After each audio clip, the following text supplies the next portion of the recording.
So we're entering this class in 1929, and I'm going to talk the sort of short lecture that I'm going to do for next week, which is Why Be Good, the Flapper movie. I'm going to talk about the 1920s context a little bit. So I'm not going to do it a lot here, but I'm just going to kind of ask you guys, when I say the 1920s, what do you think of?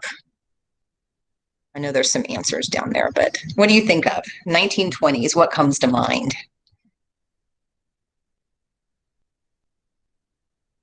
Maybe nothing. I guess like the Great Gatsby and stuff like that. Great Gatsby, right? Absolutely, right? And what's memorable about the Great Gatsby? I guess just that they were like going to like a lot of parties and A wearing lot of like parties. clothes and stuff. Party. We got some Art Deco, right? So you have a particular design style that's very important. Prohibition, right? So we're still, the United States in the 1920s is officially under prohibition. It really wasn't adhered to in certain places like Kansas City, not at all. Prohibition ends in 1933, so some of the movies that we'll be watching are still during Prohibition, but it's a huge sort of issue. And by the early 1930s, people are really sick of Prohibition. Most definitely. Flappers, the jazz age, partying. I mean, there's this kind of cultural idea. I mean, if you're going to a 1920s themed party, you can think of how you're going to dress.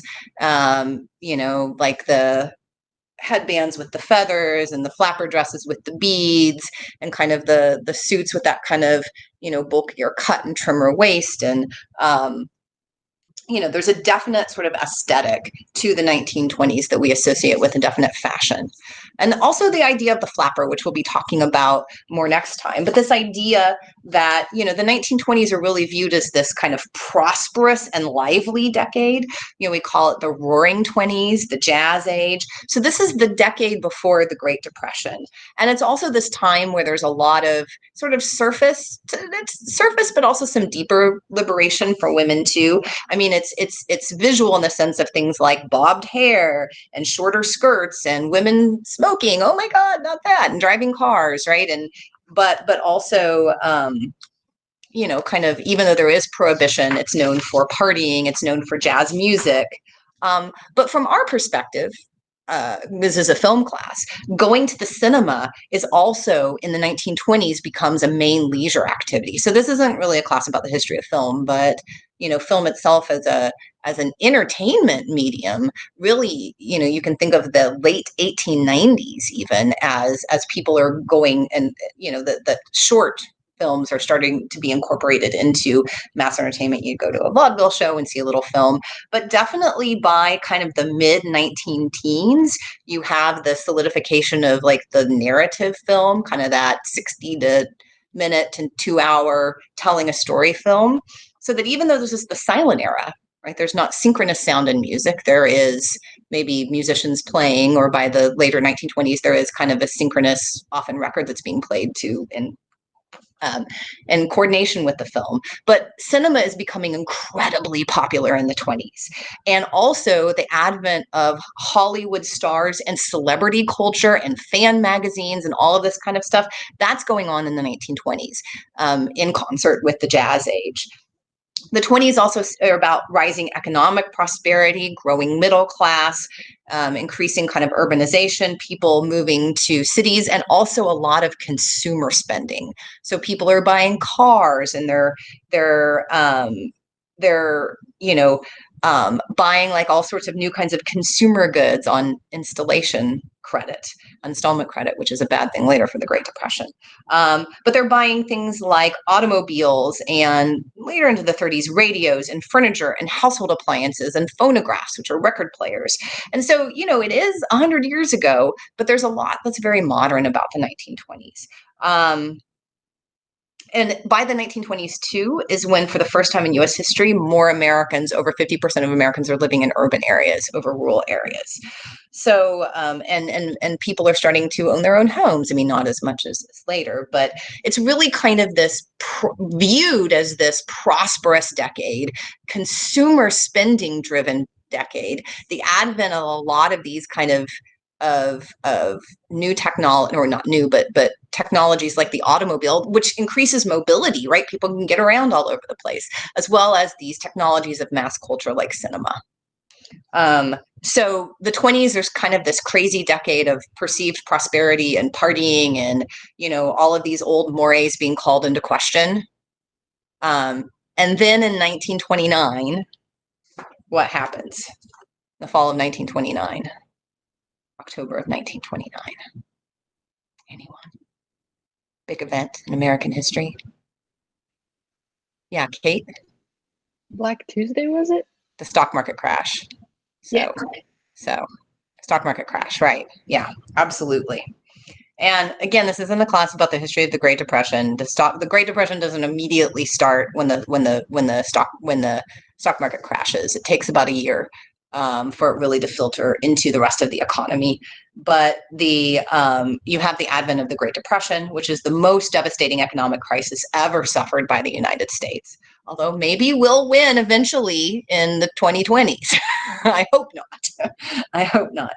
Affecting the lives of all Americans and sort of redirecting the course of the country. And the stock market crash and the ensuing decade-long depression really shatters this myth of prosperity. Real disposable income drops in the first few years of the Depression by 28%. More than 9,000 banks closed their doors, wiping out the savings of millions of people. Thousands of farmers lose their land to debt. People lose their houses, their property. I mean, also remember, too, this is before FDIC. This is before a certain amount of money in your bank account is insured. So nowadays, and this is because of the Great Depression, if the banks fail, a certain amount of your money is guaranteed.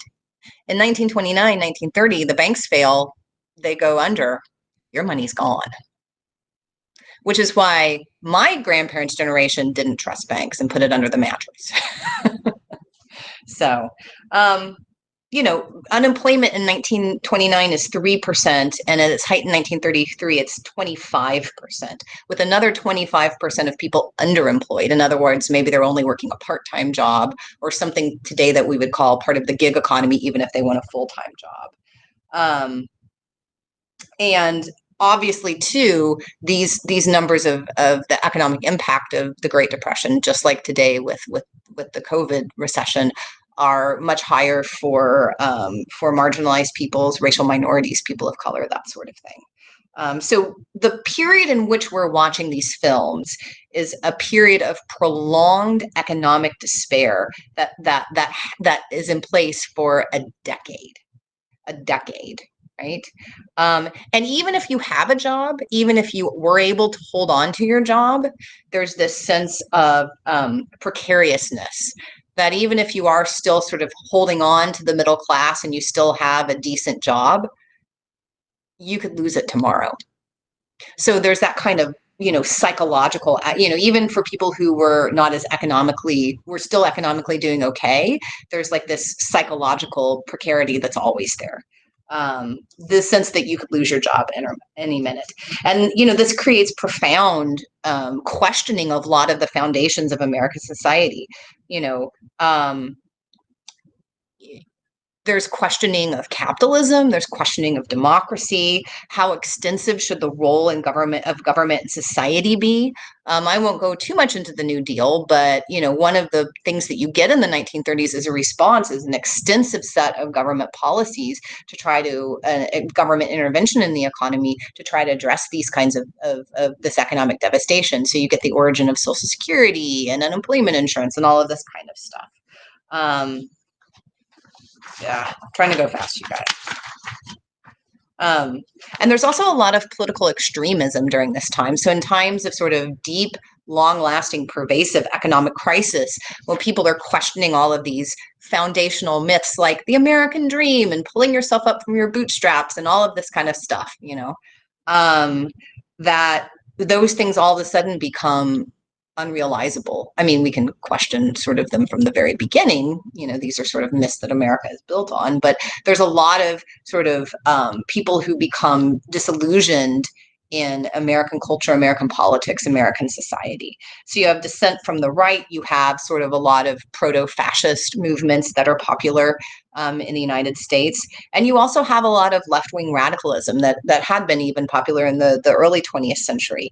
And there's a lot of strikes and the importance of organized labor. So this is like a Great Depression in 10 minutes, but this is the context. So this class is really about movies. So it's about culture, mass culture, but this is the context in which these movies are being made, right? And movies are a part. Oh, I'm sorry. There was the Great Depression slide. Sorry, I should have moved on to that. There's all the thing. And movies are a part of American mass culture. So mass culture is common culture that develops from common exposure to the same entertainment sources, news sources, music, art, media, that sort of thing. So this would be contrast something like regional culture or folk culture. So when you have things like radio, when you have things like a phonograph, when you have things like film, it means that every American across the entire country can be consuming the same media. And that was true to some extent with like magazines and newspapers before, but really it's the 20s and the 30s where you have this sort of national mass culture emerging, that everybody is going to the movies and watching the same movies across the country, and everybody's listening to the same music. And maybe they're still like going to their local community center and listening to like the folk music square dance band, or maybe, in New York City, they're still going to sort of their neighbor's house and listening to like, traditional Yiddish folk music or whatever. I mean, there's still kind of these local cultural things, but still all of us are kind of being exposed to the same mass culture. Now, this mass culture isn't representative of all of us. And that's something that we'll be talking about, but it's something that we're all in America being exposed to. That increasingly the kinds of the culture that we're consuming is mass culture. And it's, and we can ask, is it homogenized? And what are we losing with that? So Americans in the 1930s read books, listened to music, watched movies, played sports, maybe in slightly different ways than we do now, right? But it's still, in a lot of ways, the same kind of entertainment. It's still mass, right? It's still mass culture. So in some ways, the culture of 2020 and 1930 is a lot more similar than the culture of 1930 and 1870. We won't talk about this in class, but one thing to think about, because it's impacting culture in general, is this is also the golden age of radio. In the 1920s through the 1950s, when radio, to go to the movies in 1930, you have to go to a movie theater, but radio is a broadcast medium that comes into your house. And in 1930, 40% of Americans homes have a radio. In 1940, this is increased to 83%. And in the 1930s, people spent an average of 4 hours a day listening to the radio. And so they're getting exposed to news, they're getting exposed to, informational programs. But if you think about a lot of the different like film genres we're talking about in this class, comedy and horror and melodrama and crime and gangster, all of those film genres, those are also present in radio programs. So there's a lot of, sort of media forms that are moving back and forth. But what we're going to talk about in this class is movie culture. So 1929 is a big year because it's when you have the stock market crash, but it's also by sort of the end of 1929, movies have moved to sound. Sound is actually introduced a little bit earlier, kind of more 1927, but by 1929, that's when movie theaters all over the country are retrofitting themselves for sound. And there's this huge technological change that happens in film. And so prior to 1929, there is no synchronized sound in film, really. Some later in the 20s with some soundtracks, but so the movie we're going to be watching first, Why Be Good 1929, will be kind of giving you a taste of the jazz age, but it's also going to be kind of showing you the last gasp of the silent era in terms of technology and how sound is used. But radio is important in the 30s, but really the 30s are about movies and Hollywood. And we typically call 1929 from the introduction of sound until usually 1945, the golden age of Hollywood. And Hollywood being sort of the physical location where most movies are made, but Hollywood is also a fantasy, right? I mean, when I say Hollywood, what does that conjure up? Hollywood. What is Hollywood? What is the image of Hollywood? What do we associate with Hollywood?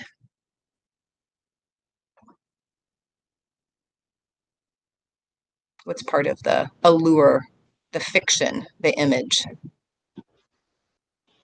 When I think of Hollywood, I think of like the fake sets. So I just think of like everything being beautiful, but all not real. Right. Right. Sort of a created, a artificially produced glamour, fame, and riches. Right. That's what we have. Zoe and Haley said money and fame. Right. You know, and stars, right? Celebrities. And what do we want to know about celebrities? Everything feels gilded. Yeah, absolutely. And, you know, I mean, okay, so these are some people that act in movies, who cares? But, you know, what is a celebrity and why do we care? What do we want to know about the people that act in our movies? I mean, maybe not us, I don't know. Yeah, Luca. Isn't a lot of it the fact that celebrities tended to appear in multiple pieces of media, and so they became like a kind of consistent presence if you went to go see a lot of movies? So you would see, like, you would see these movie stars like repeatedly, and so they Right. would become like very important figures because everyone knew them, everyone had seen them and seen them in different roles, and so there becomes an Right. obsession with who they are behind the roles that they have, just because they are so commonly seen and commonly known that people want to know them as a person instead of just something they look at. Right. I mean, we see them over and over again in multiple kinds of roles. And you see them not just in movies, but you're seeing them in fan magazines, you're seeing them in advertisements, you're seeing them in newspapers, like stories of celebrity gossip. Every Hollywood studio had a huge public relations section, which is very, very carefully manufacturing the image of every single person, every single star that is under contract. It's a very carefully cultivated, manufactured image. And people want to consume that, right, because they're encountering these individuals over and over again, but they're encountering these very glamorous individuals, this sort of this idea of sort of wealth and glamour and kind of like, you know, you see celebrities lounging by their pool in Hollywood, this kind of life of ease and carefreeness, right? I don't know. Is it much different now? I mean, don't we want to know a bunch of crap about the people who are famous? You know, don't we want to know who they're dating and you know, if they went to rehab or whatever? I mean, isn't that still like really popular news? Especially the more salacious, the better. I mean, I know we're not supposed to admit it, but I'm going to say that if you might be scrolling through social media and if there is an advertisement like, what outrageous thing did this star that you actually really like do? Would you click it? I know some of you are going to say no, but we have all clicked that, right? We have all clicked that. So you know, the format is different in terms of clicking the link, but you know, the 1930s had all of that too. So, you know, there's a level of sort of star culture and celebrity culture that, you know, has been around for almost 100 years. This is happening in the 20s, but it's very much a part of the 30s, and it's probably a more cultivated image because the studios are so careful about PR. They're super careful about PR. So just a little bit, we're almost done. But so by the early 1930s, or I'm sorry, by the early 1920s, so this is a decade before, movie production was the fifth largest industry in the United States. And obviously, even by the early 1920s, Hollywood is the film capital of the world in terms of production.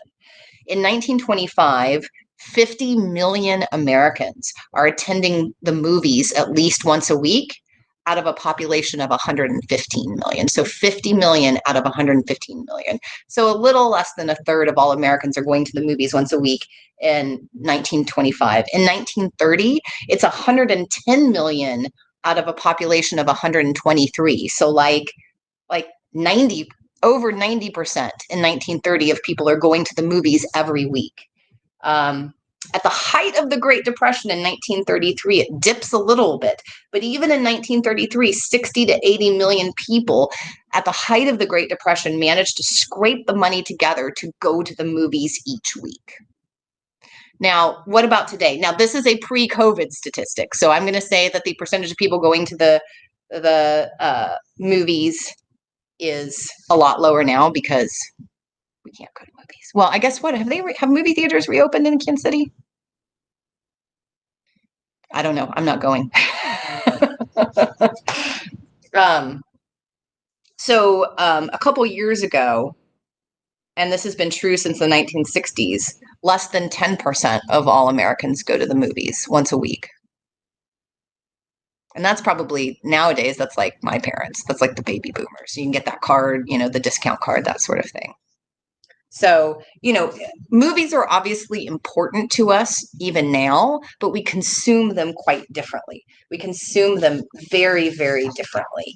And so one of the other things when you're sitting at home by yourself watching these movies, which is a little different when we're in class together, we can kind of create this experience. But I want you to think about the way in which people in the 30s are watching these movies, that you're actually physically going to the movie theater.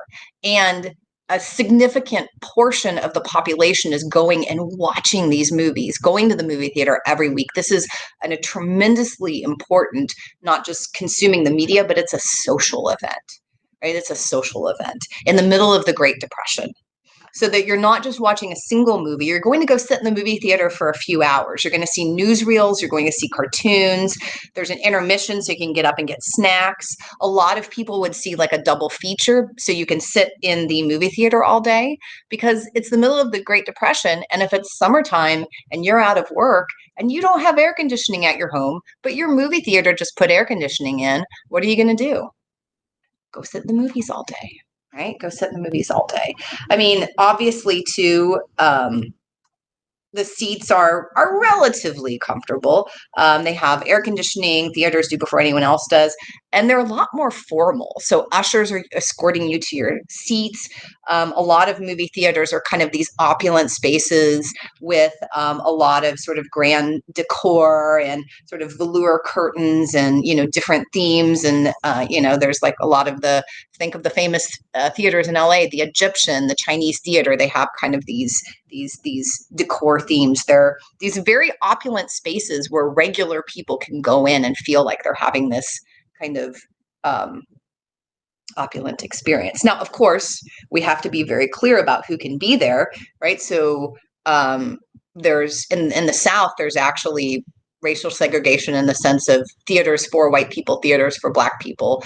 But even outside of the South, I mean, this is true in the Midwest. If you're not white, you sit in the back or you sit on the balcony, right? So these are segregated spaces as well. So the space itself is reflecting, racial hierarchies at the time. But, even given sort of segregation and racial hierarchies, this is still the social experience. Movie theaters is this community space where people are coming together of different social classes, different ethnicities, even if you're sort of sitting in different places and backgrounds, where you can laugh and cry together. You're sort of taking cues from when other people are laughing or crying or rolling their eyes or that sort of thing, or jumping. Or there's also a lot of talking that goes on in movies in the 1930s. So nowadays you go to the movies and somebody in front of you starts talking. What do? I know what I do. Tap, tap, tap. Shh, I'm trying to listen. Right? Stop it. Movies in the 30s, and it kind of depends on where you are, but they're a lot louder. Especially, the plots aren't as complicated as they are now. And you're watching like a double feature, especially if you're watching a B movie, you can kind of start chatting to the person next to you because you're not going to miss much. You kind of know what's going to happen anyway, right? You're standing outside in long lines to buy tickets, so you're mixing and it's a very different experience. And I'm not saying good or bad. I'm not one of these people who's like back in my day, but it's a very different experience than watching a movie on my laptop. So when you watch these movies also, and we're trying to think about what they're telling us about 1930s culture, think about that experience of watching it communally and how that affects sort of how people are responding to the movies. So I think that's important. And you can see some of these opulent. I'm going to end there. I'll talk later about I was going to talk a little bit about the studio system, but I'll do that later. But I want to end with this, and then I'll take some questions. So one of the, it's 5 minutes later than when I wanted to end.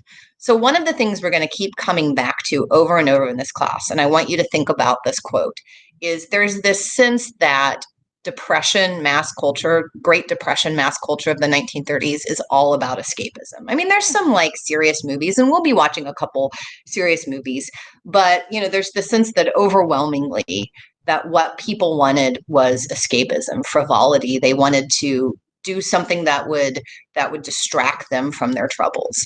And we talked a little at the beginning about, that's kind of what we want to right now, right? We don't want to be thinking about pandemics when we're not going to be watching like movies about pandemics right now, or maybe we will. I don't know.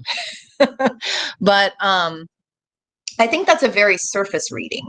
And so there's a famous historian, Morris Dickerson, who wrote sort of the I think the best book about Great Depression culture. I'm going to read you this quote and then sort of leave you with a thought about how to approach this class. So the mood of the Depression was defined not only by hard times and a coming world crisis, so this looming World War II, but many extraordinary attempts to cheer people up, or else to sober them up into facing what was happening. Though poor economically, the decade created a vibrant culture rich in the production of popular fantasy and trenchant social criticism. This is the split personality of Depression culture. On the one hand, an effort to grapple with unprecedented economic disaster, to explain and interpret it. On the other hand, the need to get away, to create art and entertainment to distract people from their trouble, which was in the end another way of coming to terms with it. Looking at both sides of this cultural divide, we can see how closely they are linked. So one thing I want us to come back to throughout this class is to think about escape. I like your dog, Haley. My 3 dogs are in another room, so don't worry. But to think about Great Depression culture as sort of this interplay between escaping from the reality of economic disaster, but also kind of dealing with it and coming to terms with it. And kind of how some of these movies are doing both. That you can have like a slapstick comedy that is very sort of, is very sort of surface in some ways, but maybe there's some deeper commentary going on. What can distraction actually, and being distracted, also allow us to some ways deal with our problems and laugh at them? I mean, think about our moment right now. Obviously, we all want to consume sort of distracted media, but a lot of people too are also doing things like participating in Black Lives Matter protests and dealing with some pretty serious political issues, right? That we're like books about sort of combating racism and combating white privilege are like at the top of the New York Times bestseller list, right? And so there's kind of this desire of both escapism, but also to sort of deal with important social issues. So how do the movies that we're watching kind of attempt this dance at both of them? How do you sort of deal with these deep and pervasive issues of economic crisis and depression while also simultaneously maybe letting people escape?